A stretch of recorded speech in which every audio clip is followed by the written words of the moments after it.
before we bring them up to the room, what do we need to do? Stand up, ladies and gentlemen.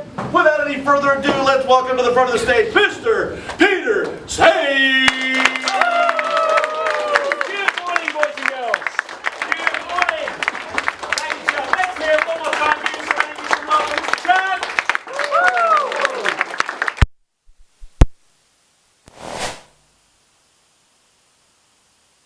Each other in the room to find out what we were going to wear. There, yes, definitely. Okay, is my mic on? 1 2 1 2 1 2. Hello, 1 2. Can you hear me tonight? Okay, I promise that if you turn it up, I will stop singing. Okay, 1 2 1 2 1 2. Oh, there we go. Now we are on, boys and girls. So, how's everybody doing this morning? Good. Good or great? Great. Great or outstanding? Outstanding. That's what I'm talking about. Perfect. And it's so great to see so many of you here smiling on a Sunday morning before 10 o'clock. Is that a new experience for some of you? Okay. Just following on from the theme, we've got a huge amount of stuff to cover today. Today is my favorite day. But I just want to come back to what I was saying with regards to the quantum alignment, because again, I spend a huge amount of time, and there's so many different levels that make up quantum alignment in its totality. Just being in the zone, being in a sense of space and having a level of connection to the universe is one part of it. It's almost an entry level part of it. Being able to understand different energetic signatures, being able to understand how problems are created and get rid of them, being able to understand how to attract circumstances that your heart and your mind align with and how to accelerate that. How to prevent yourself from going off track energetically is a whole different part of that. How to basically increase your energy levels by having alignment to access the space or the free energy that comes through, rather than the rely on what most people do, which is energy coming from calories or digestion through ATP. So there's that whole side. But just to go back and touch, and I don't have time, as I said, to go into things too deeply. The 7 keys that I gave you will give you results. But if you really want to become a master, then there's obviously another level. And that really should be our goal. Everybody here should want to make it their goal to become a master, not a dabbler. A master of something, a master of time management, a master of being able to do educational-based marketing, a master of being able to live at level 3, not just with our customers or our staff, but our spouse or our children or our friends. There is no one focus that'll make a difference in your life more than you making a commitment to becoming a master. Most people aren't. With the amount of information fed to us on a daily basis, on a consistent, relentless basis, from commercial messages to emails to friend updates to all that kind of stuff that's vying for our attention coming in, we are automatically thrown off track on a consistent basis. So if we don't have the ability to find a center point to create our own level of space, then you're never going to get access to faith. You're never going to have the ability to let go of control. You're never going to be able to have a level of productivity that takes you forward on the path that you knew you were born for. So your commitment to becoming a master is the difference that'll make the difference. That's it. But let's go into the question a second in terms of how do you know the difference between a comfort zone and when you're in harmony and alignment with the quantum? Well, I mentioned on day 1 that we have 2 different distinct areas, if you like, that we live in. We have a thinking center and we have a feeling center. That's the easiest way to chunk it. Now, our thinking center resides where? Everybody point? Yeah? Here? Some a little bigger than others? Yeah. And our feeling center is usually around the heart, solar plexus. So the latest, well, I say latest, I mean it's actually been validated for years and centuries. But when you see the Vedic nerve that comes all the way, it's the longest nerve in the body that comes through, somewhere around about the solar plexus is where we seem to have most of the activity energetically that goes on. That's where most people call the seat of the soul, or the connection between the physical and the non-physical, the metaphysical. So why do we sometimes get that discrepancy between am I in my head or am I in my heart? Is this something I should do, or is this something that just feels right or doesn't feel right? Well, allow me to clarify a little bit. Here's the biggest challenge. The mind, as I said, I believe on day 1, will always justify. The mind will create a trapdoor for your resolve. It'll create an exit strategy so that you go with or towards a comfort zone, something that you actually emotionally think you want. Now, the biggest problem is that the mind and the soul talk in different languages. The mind talks in language, words, reasoning, labels, metaphors, association. The soul talks in feelings. Doesn't understand language. It understands two things: truth, not truth. Yes, no. Feels good, doesn't feel good. Or it can have like a neutral, if there's no opinion one way or the other. But generally speaking, when you're faced with a situation where you can choose a path on whether to take an action or not take an action, the mind usually wins. And that's what usually gets us into trouble. The problem is, the mind has all the tools. So if the mind is sitting across the debate table from the heart or the soul, the mind can argue, reason, justify, convince, because it has all of those tools. Logic, especially in a society that encourages to grow up and make reasonable deductions, reasonable assumptions. Reasonable means that I have enough logical argument behind it to justify the decision. Soul doesn't know any of that. What the soul understands is this feels right, this doesn't feel right. But it can't communicate that past all of the tools that the mind has. So the mind can sit there and very cleverly construct a reasonably sounding, perfectly rational argument that soothes the ego to justify why it's going down a path that the soul is saying, whoa, whoa, whoa, whoa. That's why 9 times out of 10 in a business deal, in a relationship, when you meet somebody, your first gut instinct is usually right. We know that.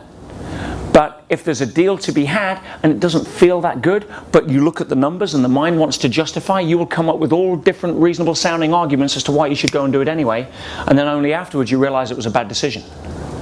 Or you're in business with somebody that, 6 months later, your soul's saying, I told you so. Does this make sense? So understanding how to get in touch with that other message by quietening the noise, by moving the mind to the one side and getting in touch with a level of presence, not a level of confusion, noise, justification, emotional reasoning, is the difference that makes the difference at that level. But that does take practice because we're not used to it. Why? We're dealing with 30,000 commercial messages a day and emails going off and phone calls here and staff problems over here. And so we're always stuck in our head. That's why we think we need control. Because look at all of the chaos. What if I relax? Then the mind will think that there's more chaos going to happen. It doesn't work that way. And you'll understand why if you, go and do some more research on this field. The challenge is there's so much conjecture, there's so much misinformation, there's so much misinterpretation of this information, which is why I've spent the last few years really as a passion studying what is the difference that makes the difference at this level. What is truth, what is not truth? What works, what doesn't work? You have 2 books over here, one called The Secret, one called The Other Secret, one called Beyond the Secret, one called The Secret 2, Return of the Secret, whatever it is, And they give different conflicting messages with different reasoning behind it, with different examples, all of which sounds very, very plausible, all of which is designed to allow you to think that you made the right decision in buying the damn book. And some of it works, but some of it doesn't work all the time. That's why when Chuck and I were originally studying human behavior and psychology, that's why we wanted to study the organizing principles behind dynamic psychotherapy. And why does it work sometimes and why not? NLP, why does it work sometimes, why not? Humanistic therapy, Gestalt therapy. All of the different models that are out there, so we can look back and say, what are the organizing principles behind these different models? And maybe if we look at that, we can see why some work and some don't, and we can chunk up to a higher level of awareness and construct a model that has far more effectiveness on a regular basis, which is what we did. So if you come back to personal development, the entire personal development industry is usually geared around getting people from to me to buy me. There's very little into the through me. There's a lot of esoteric stuff about the law of attraction now, mainly brought on by The Secret. And most of the people in The Secret are good friends of mine. Everyone seen The Secret, by the way? Yeah, a lot of people in The Secret. You know, John Assaraf, I go on holiday with. Bob Proctor, I've known for years. Yeah, Jerry and Esther Hicks. Yeah, a lot of those people I've spent a couple of decades being around. So I understand where they're coming from and I understand what they're trying to teach. And everybody has their own model. And that's one thing you need to understand. Everybody has their own model, their own way of looking at life. You remember what I said? We have 5 senses. They're all different for everybody. Yeah, and behind that we have beliefs. We have different experiences, different cultural upbringings. But I'll give you another example before we get into the main work of today. And I think you'll find this useful. If you take, and I'll use a health example. Right? You take health. If you want to see an area where people experience uncertainty at a different level than business or relationships, health is the one because it flags up our mortality. So if you all of a sudden, you've got chaos in your business and your relationship's not going great, and all of a sudden you're feeling not well, you go to the doctor, he says, sorry, you've got cancer. That suddenly puts everything else into perspective, correct? Your focus is like, excuse me? Now at that point you're experiencing, from a psychological perspective, massive what? Certainty or uncertainty? Uncertainty. Which one? Uncertainty. Now, come behind the layers of the onion. So forget the actual scenario, what's actually happening here is you're experiencing uncertainty. So what you're looking to do now is replace that with what? Because the seesaw's gone too far the other way. So now you're desperately looking to balance that up. So because of that, you go out and start looking for certainty. So you go and you speak to 4 different people. You go speak to the doctor, you speak to the surgeon, you speak to the radiologist, you speak to the naturopath. Now, what is each one of those going to recommend, do you think?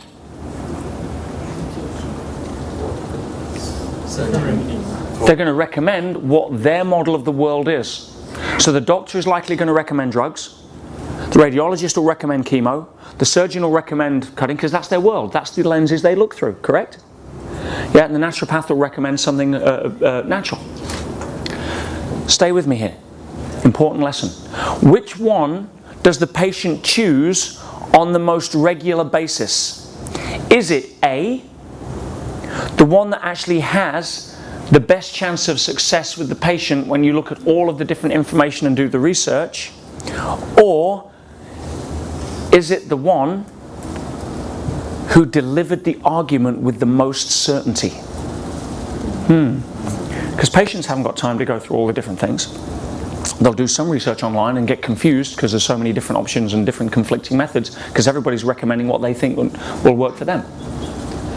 So because you're looking for certainty to balance that seesaw, that's what's really going on.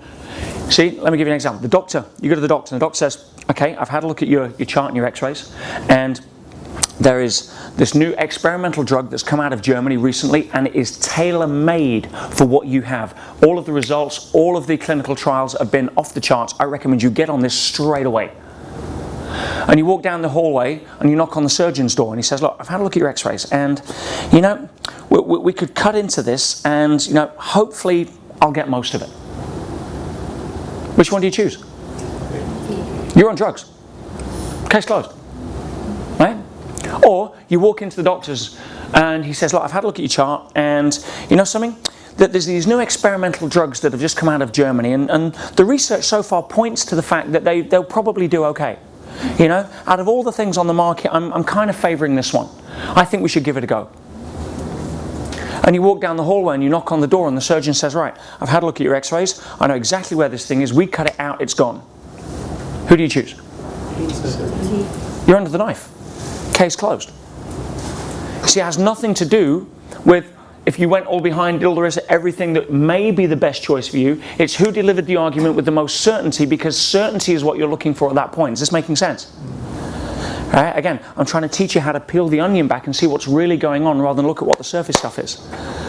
So when you, and in a situation like that, that is when you go to what your truth is. Because the mind will be confused, or the mind is looking for certainty, not truth. Has nothing to do with truth. The mind is still in the grip of those 8 governing forces that govern our behavior. You're like a puppet on a string. Somebody pulls the certainty string, you're like, whoa, sign me up. We're unconscious about it. Whereas if all of a sudden, we start to say, well, take a time out, let me go and meditate on this, let me go and take some time. And again, if people follow me on some of my quantum alignment studies, I go through an entire system on how to do this consistently. Then you get to a clear place and you know without a shadow of a doubt what is your truth and what is not. Then it's up to you to choose which path you want to go. The mind may still want to justify, but at least then you have the certainty of knowing the decision's right or wrong. Some people know that they shouldn't have the extra slice of dessert. That's not an easy question to get wrong, but they still want it anyway. Right? So understanding where your truth comes from is the most important, probably the most important skill or the most important access to information you could cultivate, because that stays with you for life. Economy changes, industries change, skill sets change, software changes, but that never goes away.